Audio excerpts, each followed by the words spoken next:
ابو ہریرہ رضی اللہ تعالیٰ عنہ نے فرمایا، نبی کریم صلی اللہ علیہ وسلم نے ارشاد فرمایا، جب قیامت قریب ہوگی تو مومن کا خواب جھوٹا نہیں ہوگا، اور مومن کا خواب نبوت کے 46 حصوں میں سے ایک حصہ ہے۔ محمد بن سیرین رحمۃ اللہ علیہ، جو کہ علم تعبیر کے بہت بڑے عالم تھے، نے کہا کہ نبوت کا حصہ جھوٹا نہیں ہو سکتا۔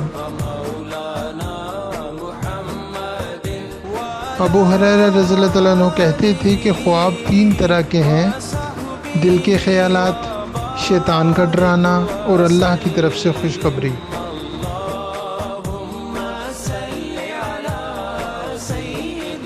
پس اگر کوئی شخص خواب میں بری چیز دیکھتا ہے تو اسے چاہیے کہ اس کا ذکر کسی سے نہ کرے اور کھڑا ہو کر نماز پڑھنے لگے۔ محمد بن سیرین نے کہا کہ ابو ہریرہ رضی اللہ تعالیٰ عنہ خواب میں طوق کو ناپسند کرتے تھے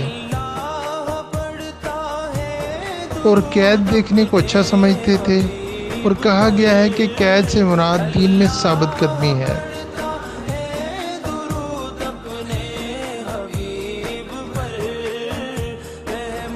صحیح بخاری حدیث نمبر 70-17 باب 92۔